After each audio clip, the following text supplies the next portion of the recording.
보릿고개라는 말이 있습니다. 과거 우리나라에서 농촌에서 음력 4월경이 되면 어, 그 묵은 곡식은 거의 다 동이 나고, 또한 보리는 수확할 시기가 되지 않아서 먹을 것이 없이 궁핍하게 지내는 그 농촌의 상황, 그 시기를 보고 보릿고개라고 말합니다. 이 시기에는 먹을 것이 농가에 부족하니 거친 음식을 먹었다고 합니다. 풀뿌리나 나무 껍질 등 이런 거친 음식을 먹으면서 이들이 생활했는데, 농부들이 한 일이 있었다고 합니다. 이 시기에 농부들이 하는 일이 있으니, 그 중요한 일은 종자가 되는 벽실을 이렇게 먹지 않고 잘 보존하는 것이었습니다.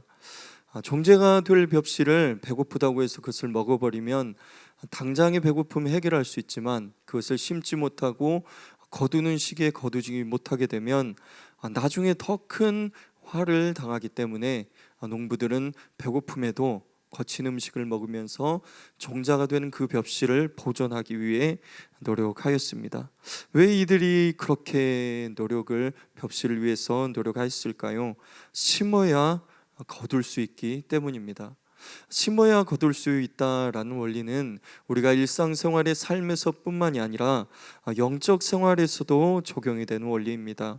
우리가 영적 생활을 위하여 심지 않는다면 거두는 시기에 거둘 것이 없게 됩니다. 우리가 거두기 원한다면 반드시 심어야 합니다. 그러면 무엇을 심을지, 우리가 거두어야 되는데 무엇을 심을지에 대해서 우리에게 고민이 필요합니다. 우리가 생각 없이 그냥 논에 가라지를 가지고 가서 뿌리고 심는다고 생각을 해보면, 아무리 그곳에서 벼를 기다려도 벼를 얻지 못하고 쌀을 얻지 못하고 가라지만 거두게 된다는 것이죠.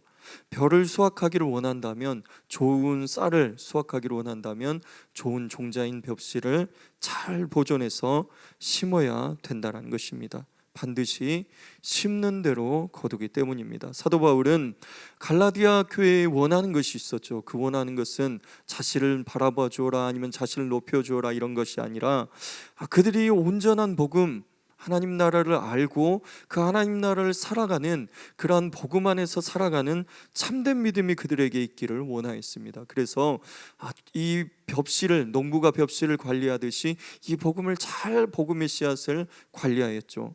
자신이 조금만 마음 먹으면 더 편한 삶을 살 수 있었고, 조금만 타협하면 이 종자가 되는 그 복음의 씨앗을 조금만 타협하면 자신이 그냥 고난당하지 않아도 되는데, 고난을 불사하더라도 사도 바울은 그 종자가 되는 복음의 씨앗을 잘 관리하고 갈라디아 교인들에게 심었습니다.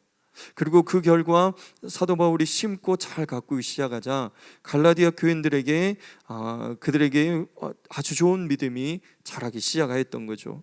그런데 얼마 후에 갈라디아 교회에 공격자들이 나타나게 되었는데, 유대주의자들에 의해서 갈라디아 교회에 다른 복음의 씨앗이 심어지기 시작하였습니다. 이 씨앗이 심겨지기 시작하자 영적으로 건강하던 그들에게 가라지가 나기 시작한 거죠. 그러니까 갈라디아의 공격자들, 유대주의자들은 가라지 씨앗, 다른 복음의 씨앗을 그곳에 심었고, 곳곳에서 믿음이 변질되기 시작하였습니다. 예수 그리스도를 중심으로 이렇게 참된 그 믿음을 따라서 신앙생활을 하던 갈라디아 교인들은 유대주의자의 그 뿌린 씨앗을 통하여서 율법 중심의 신앙으로 이렇게 변모해 가기 시작하였습니다. 결국은 무엇을 말하는가 하면, 심긴 것이 거두게 되어진다라는 것입니다. 우리가 심어야 거둘 수 있는 것은 맞는데 무엇을 심을지가 중요하다는 것이죠. 우리가 무엇을 심을지에 대해서 생각해 보지 않고 그냥 막 심다 보면 좋은 열매를 거둔 것이 아니라 나쁜 열매를 거두기 때문입니다. 그러므로 오늘 말씀을 중심으로 우리는 선한 영적 열매를 거두기 위하여서 무엇을 심어야 하는지 세 가지로 정리해 보고자 합니다. 첫째, 성도는 목회자와 좋은 것을 함께하는 일에 심어야 합니다. 6절과 7절을 보시겠습니다. 제가 읽어드리겠습니다. 가르침을 받는 자는 말씀을 가르치는 자와 모든 좋은 것을 함께하라. 스스로 속이지 말라. 하나님은 업신여김을 받지 아니하시나니 사람이 무엇으로 심든지 그대로 거두리라. 가르침을 받는 자는 말씀을 가르치는 자와 좋은 것을 함께하라 라고 사도 바울은 말하고 있습니다. 여기서 일반적으로 가르침을 받는 자는 성도로 우리가 생각할 수 있고, 또한 가르친 자는 목회자로 생각해 볼 수 있습니다. 다시 이 사도 바울의 말씀을 우리가 표현해 보면, 성도는 목회자와 모든 좋은 것을 함께하라라고 사도 바울이 말하고 있습니다. 모든 좋은 것을 함께하라고 이렇게 말하고 있는데, 왜 성도는 목회자와 모든 좋은 것을 함께해야 할까요? 갈라디아 교회에 유대주의자들에서 공격이 있었는데, 그들의 말씀을 훼손하는 공격이 있었습니다. 그러니까 이전까지 그대로 옳다고 생각했던 그 말씀이 공격으로 인해서 더 이상 옳지 않은 말씀이 될 수 있다라는 의심과 반대되는 의견들이 생기기 시작하였죠. 이 말에 대한 의심을 갖다 보면 어떤 일이 일어납니까? 그 말을 전하는 사람에 대한 신뢰도가 깨어지게 됩니다. 우리가 어떤 사람이 자꾸 거짓말을 하고 잘못된 말을 하게 되면 그 사람을 신뢰할 수 없는 것이죠. 그리고 그 사람을 만약에 신뢰할 수 없다라면 그 사람이 아무리 좋은 말, 정당한 말을 할지라도 그 사람의 말에 대해서 신뢰할 수 없습니다. 그래서 유대주의자들은 공격하는데, 사도 바울이 전한 복음의 말씀만 공격할 뿐이 아니라 사도 바울의 사도권까지 공격함으로 이 갈라디아 교회에 있는 그 믿음과 믿음의 터를 무너뜨리기 위해서 노력을 하였습니다. 이단의 포교 활동도 이와 유사한 그런 모습을 띠게 됩니다. 방법을 띱니다. 그들의 주된 포교 대상은 세상이 아니지요. 이단들을 잘 살펴보면 세상으로 나가서 그들이 알고 있는 도를 전하기보다는 교회를 대상으로 침투해 오는 것을 볼 수 있습니다. 그리고 그 침투하여서 하는 일이 말씀에 대해서 훼손하는가 하면 목회자와 성도를 이간질하여서 자꾸 그 가르치는 자에 대한 신뢰와 권위를 흔들리고 깨트리려고 노력합니다. 한 명이라도 끌어가려고 그들이 하는 방법입니다. 그들에게는 예배에 대한 경건함을 찾아보기가 어렵습니다. 간혹 이단들이 교회 주변에서 전단지를 나누주며 포교 활동을 하다가 그 일부가 교회에 들어오는 경우가 있는데, 코로나 전에 이제 다른 교회에 제가 있을 때 이렇게 포교 활동을 하다가 그 일부가 이렇게 이상한 사람들로 들어온 경우가 있었습니다. 그래서 이렇게 돌발 행동을 하지 않을까 해서 방송실 카메라로 이렇게 주시를 한 적이 있습니다. 그들이 예배 드리는 태도를 보았는데, 하나님의 말씀이 선포되는데 전혀 집중하지 않습니다. 그냥 휴대폰을 보거나 그 같이 왔던 옆 사람과 히덕거리며 웃고 휴대폰 보고 그들이 처음 왔다라는 것은 어디 다른 지역에서 왔고 예배드리러 왔다라고 얘기하는데, 그들의 실제 모습은 예배에 대해서, 말씀에 대해서 전혀 집중하지 않습니다. 그리고 기도 시간에는 눈을 뜨고 주변을 이렇게 살펴보는 것을 볼 수 있었습니다. 뿐만 아니라 예배 시간이 다 끝나지 않았는데도 그냥 나가버리는 그런 그들의 태도를 보게 되었습니다. 왜 이러한 모습이 그들 가운데 나타날 수밖에 없을까요? 이미 그들은 진리의 말씀 가운데서 떠나버렸고, 목회자에 대한 신뢰, 가르치는 자에 대한 신뢰가 전혀 없기 때문에 하나님의 말씀이 선포될 때에도 그 말씀을 생명의 말씀으로 받지 않고, 하나님께 예배가 드려지고 있는데도 하나님께서 그 예배를 받는 자리다라는 생각이 전혀 없이 그냥 놀러 온 곳, 그냥 자신들의 포교 활동으로 온 곳, 그것으로 생각해 버리고 말았습니다. 말씀에서 떠나 있고 가르치는 자에 대한 신뢰와 권위에 대한 존중이 없기 때문에 그들은 예배에 대한 존중과 또한 경건함을 찾아볼 수 없었습니다. 그래서 사도 바울은 공격자들로 인해서 갈라디아 교회의 믿음이 이렇게 흔들리고 있을 때 그 회복을 위해서 갈라디아서를 기록하면서 오늘 마지막 본문에서 마무리하면서 당부를 하고 있습니다. 가르침을 받는 자는 말씀을 가르치는 자와 모든 좋은 것을 함께하라. 여기서 함께하라라는 말은 원어의 의미에 동참하다라는 의미가 있습니다. 그러니까 가르치는 자는 어떤 일을 해야 되냐면, 가르치는 자와 가르침을 받는 자는 가르치는 자와 하나님의 일에 동참해야 된다는 것이죠. 마음으로 동참하고 물질로 동참하고 시간으로 삶으로 동참해야 된다는 것입니다. 사도 바울은 여기서 했으면 좋겠다라고 표현하고 있지 않습니다. 하라, 함께 하라라고 표현하고 있습니다.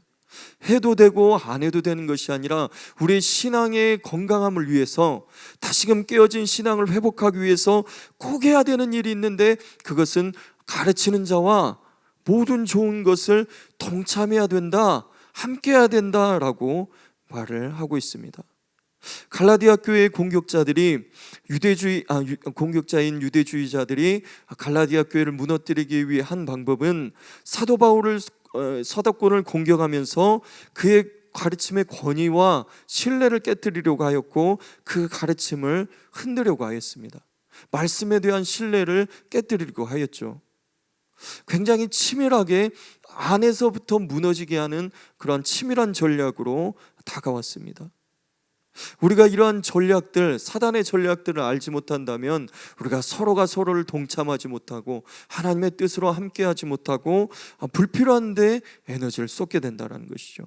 그러므로 사도 바울은 건강한 신앙을 회복하기 위해서는 가르치는 자에 대한 신뢰를 노력해야 된다는 것이죠. 가르침 받는 자도 가르치는 자가 자를 통하여서 선포되는 하나님의 말씀, 그를 통해서 전해지는 권면에 대해서 오해하지 않고 하나님의 생명의 말씀으로 받기 위해서, 또한 하나님께서 나를 위해서 권면을 주시는 말씀이다, 하나님의 말씀이다 라고 생각하는 그 신뢰를 회복하고자 하는 노력이 필요하다는 것입니다. 물론 목회자에게는 생명의 말씀을 전하기 위해서, 사명을 감당하기 위해서 전력 투구해야 되고, 또한 가르침을 받는 자는 오해하지 않고 생명의 말씀을 생명의 말씀으로 신뢰함으로 받기 위한 서로의 노력이 필요합니다. 그러므로 목회자와 신자는, 성도는 예수님 안에서 같은 마음, 같은 뜻으로 동참하는 자임을 우리는 기억을 해야 됩니다. 스스로 속이지 말라. 하나님은 업신여김을 받지 아니하시나니, 하나님은 속지 않는다라고 사도 바울은 말하고 있습니다.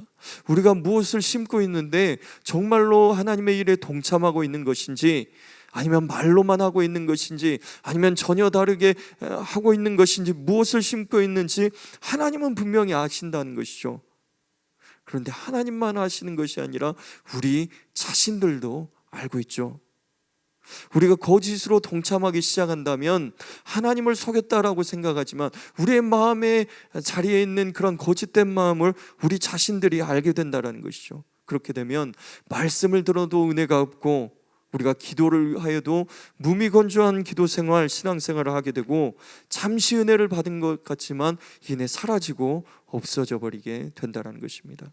여러분, 우리가 건강한 신앙, 선한 영적 열매를 맺기 위해서는 진실로 가르치는 자와 하나님의 사역에 대해서 동참하는 자세가 필요합니다. 그런 동참하시는 저 여러분이 되시길 바랍니다. 둘째로, 성령의 인도하심을 따라 심어야 합니다. 8절을 보시겠습니다. 제가 읽어드리겠습니다. 자기의 육체를 위하여 심는 자는 육체로부터 썩어질 것을 거두고, 성령을 위하여 심는 자는 성령으로부터 영생을 거두리라. 아멘. 우리는 때때로 이제 실수를 하는 경우가 있습니다. 그 실수는 뭐냐면, 자신을 좀 더 나은 사람으로, 좀 더 거룩한 사람으로 성장시키는 것에 대해서 아예 불가능한 것으로 생각하고 그것을 인정하고 받아들이는 경우가 있다는 것입니다. 자신의 한계를 스스로 정해놓고, 나는 이 정도밖에 안 되는 사람이야, 나는 이제 더 성장할 수 없는 사람이야, 나는 더 하나님께 가까이 갈 수 없는 사람이야, 변화하고 성장하는 것은 불가능하다라고 생각하고 한계를 정하고 포기해버린 경우가 있다는 것이죠. 제가 예전에 이제 과거에 병원 신방을 할 때 입원 중인 성도님을 찾아갔을 때 그분의 지인이 함께 입원해 있는 것을 곳에 신방을 한 적이 있습니다.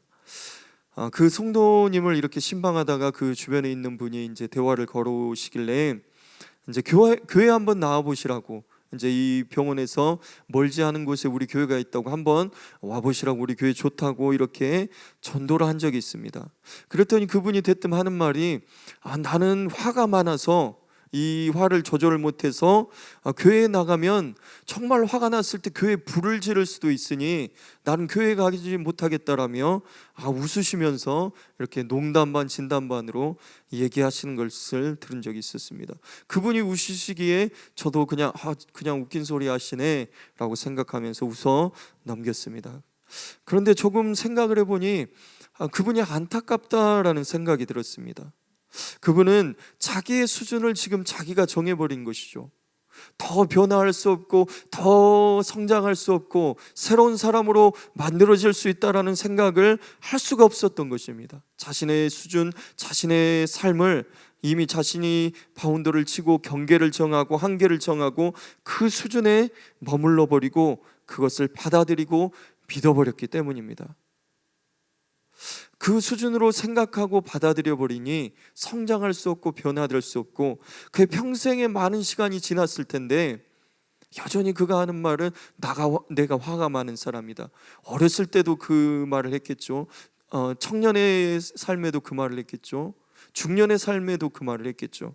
계속해서 그 말을 반복하고 있다는 것입니다. 우리의 수준은 우리가 정하는 것이 아니지요. 우리를 지으신 분이 하나님이시다라는 것을 믿는다면 우리의 수준은 우리가 정하는 것이 아닙니다. 하나님께서 우리를 지으셨다면 우리의 수준은 하나님이 정하시는 것이죠. 너는 어느 수준까지 자랄 거야, 이것은 하나님이 정하시는 것이죠. 우리가 좀 더 성숙한 신자로서, 성도로서, 축복받는 성도로 성장하기 위해서는 하나님의 수준으로 생각하는 것을 해야 된다는 것이죠. 하나님의 수준으로 생각하고 심어야 된다는 것입니다. 그것이 성령의 인도를 따라 심는 자의 삶의 모습입니다. 하나님께서는 우리에게 두 가지 땅을 허락하셨습니다. 육체와 성령이죠. 어떤 사람은 자기의 육체를 위해 심는 사람이 있습니다. 그는 육체를 위해서 심으니 거둘 때에 땅에 썩어질 것을 거둘 수밖에 없습니다. 육체로부터 썩어질 것을 거둔다는 말은 우리가 악한 본성에, 인간의 악한 본성에 악한 행실을 심는다는 것이죠. 우리가 악한 행실을 심는다는 것은 우리가 나쁜 일인 줄 알면서도 자신의 욕심을 주체하지 못하여서 그 일을 저지르게 될 때, 그리고 우리가 마땅히 해야 될 일을 알면서도 우리의 어떤 이기심이나 게으름 때문에 그 일을 하지 않는 등 이러한 일이 자꾸 반복될 때마다 우리는 육체를 위해서 심게 되는 것이죠. 이렇게 우리가 육체에 대해서 심다 보면 우리의 마음이 결국 돌밭과 가시밭처럼 되어지고 결국은 흉장만 거두게 되어집니다. 그런데 어떤 사람은 성령을 위해서 심는 사람이 있다는 것이죠. 이 성령을 위해서 심는 사람은 자신의 한계를 스스로 정하지 않습니다. 하나님의 말씀에 자신을 맡기는 것이죠.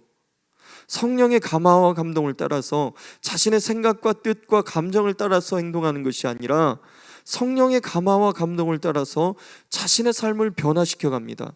육체의 본성이 드러날 때마다 그 욕망을 이렇게 절제하고 열심히 경건에 이르는 연습을 합니다.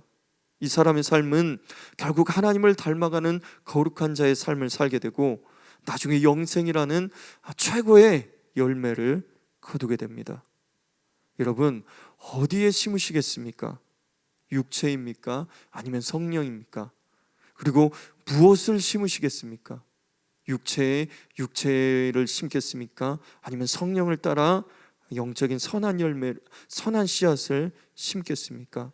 그 씨앗을 따라서 우리는 그 열매를 먹게 된다는 것입니다. 마지막 셋째로 교회 중심의 삶을 심어야 합니다. 9절과 10절을 보시겠습니다. 9절과 10절, 저 한 절, 여러분 한 절 읽겠습니다. 우리가 선을 행하되 낙심하지 말지니 포기하지 아니하면 때가 이름에 거두리라.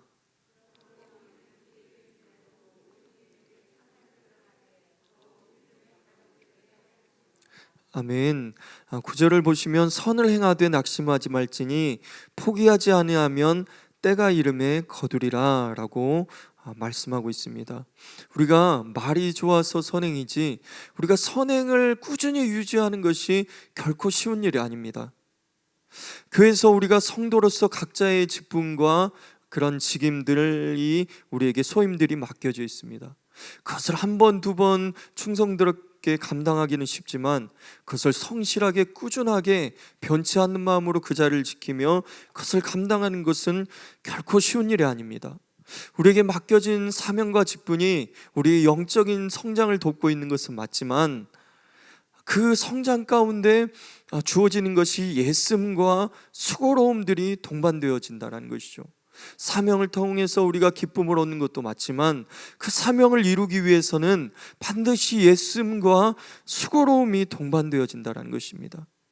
우리가 열심히 노력하였는데 아무것도 거두지 못할 때도 있을 수 있죠.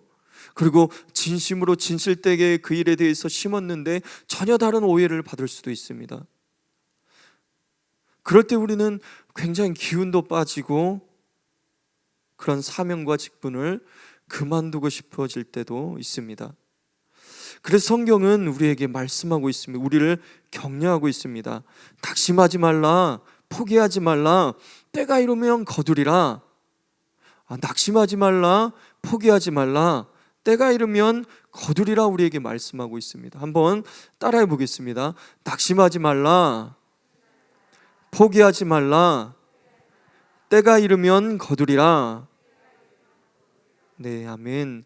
주님을 위해서 뿌린 이름 있는 그런 순교자들이 있죠. 그냥 인터넷에서 찾아봐도 나올 만한 그런 순교자, 헌신자들이 있습니다. 그런데 이런 우리의 이 땅의 교회가, 그리고 열방의 교회가 자리를 잡고 성장하기까지는 그런 이름 있는 선교사님들, 이름 있는 순교자와 헌신자들만 있었던 건 아니죠.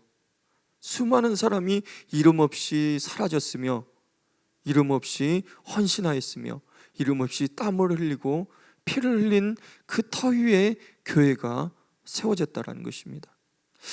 우리는 잊어버렸지만, 세월이 흐르고 우리는 기억하지 못하고 알지 못하지만 하나님은 기억하시고 그 일을 통해, 그 피와 땀을 통하여서 하나님의 일을 이루어 가시기 때문입니다. 하나님은 우리는 잊었을지라도 하나님은 하나님의 일을 이루어 가십니다. 그러면 우리가 어디에 심어야 합니까? 성도의 선행이 심겨져야 되는 것은 알겠는데 어디에 집중하여 심어야 합니까? 10절 중반부를 보시겠습니다. 착한 일을 하되 더욱 믿음의 가정들에게 할지니라. 사도 바울은, 하나님은 사도 바울을 통해서 우리의 선행이 어디에 집중되어야 할 것을 우리에게 가르쳐주고 있습니다. 믿음의 가정들에게 하라라고 성경은 증언하고 있습니다. 믿음의 가정들이 모인 곳은 바로 교회입니다. 그런데 교회의 최우선의 목적은 사회사업이나 구제가 아니지요. 교회의 목적을 우리가 오해할 수 있습니다. 교회는 주변에 어려운 사람도 돕고 사회사업도 해야 된다. 물론 맞지요. 그런데 그것이 목적은 아니라는 것이죠. 교회의 목적은 하나님 나라를 선포하고 영생의 소식을 전하는 것이 교회의 목적입니다. 신약 성경에 보면 예수님께 향유를 부은 여인에 관한 이야기가 나와 있습니다. 마태, 마가, 누가, 요한복음에 기록되어 있는데 그 중에서 누가복음에서는 조금 더 이 여인의 태도에 대해서 상세하게 기록하고 있습니다. 누가복음 7장 7절과 38절을 PPT로 함께 보시겠습니다. 제가 읽어드리겠습니다. 그 동네에 죄를 지은 한 여자가 있어 예수께서 바리새인의 집에 앉아 계심을 알고 향유를 담은 옥합을 가지고 와서 예수의 뒤로 그 발 곁에 서서 울며 눈물로 그 발을 적시고 자기 머리털로 닦고 그 발에 입 맞추고 향유를 부으니. 아멘. 이 여인의 태도에 대해서 상세하게 기록하고 있는데 그 발 곁에 서서 울며 눈물로 그 발을 적시고 자기 머리털로 닦고 그 발에 입 맞추고 향유를 부었다라고 그 여인의 태도에 대해서 자세하게 기록하고 있습니다. 향유를 부은 여인은 주변 사람들로부터 그 향유를 붓자마자 질타를 받기 시작합니다. 왜 가난한 자에게 구제할 수 있었는데 왜 이 값비싼 것을 함부로 버려버리느냐 라고 여인을 책망합니다. 예수님을 위한 그 여인의 눈물도, 예수님을 위한 그 여인의 헌신도 다 무시해버리고 왜 이 값비싼 것을 허비하였느냐라고 질타하는 것입니다. 그때 예수님께서 말씀하십니다. 가만두라, 가만두라. 예수님의 장례를 준비하기 위함이라고 예수님 말씀하십니다.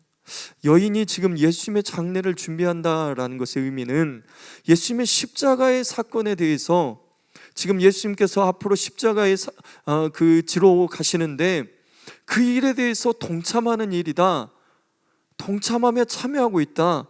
이 여인은 지금 아무 의미 없이 이 값비싼 것을 허비하고 있는 것이 아니라 하나님의 일에 동참자로 서서 하나님의 일에 함께하고 있다 라고 예수님은 말씀하고 있습니다. 여인이 부은 향유는 예수님의 발을 적시고 땅으로 흘러버렸죠. 그리고 그 땅에서 스며들어 이내 곧 사라져 버렸습니다. 그리고 그 여인이 흘린 눈물도 향유와 마찬가지로 그 발을 적시고 땅으로 흘러가서 그냥 온데간데 없이 사라져 버렸습니다. 그런데 예수님은 그것이 의미 없는 것이 아니라 그것이 가치 있는 일이고 그것이 하나님의 최고의 구원의 사건인 그 일에 대해서 동참하고 있다라고 말씀하고 있습니다. 예수님께서는 교회의 머리라고 성경은 이야기하고 있습니다. 그리고 교회는 그분의 몸이라고 말씀하고 있습니다. 세상 사람들은 말을 하죠. 왜 그렇게 교회 가서 시간을 허비해요? 왜 그렇게 교회 가서 그렇게 많은 헌금을 드리고 있어요? 그리고 말을 하죠. 차라리 그 시간에 재밌는 곳에 가서 요가를 즐기세요. 그리고 주변 사람들에게 그 값비싼 헌금을 그냥 교회에 드리지 말고 주변에 어려운 사람을 도우세요 라고 말을 합니다.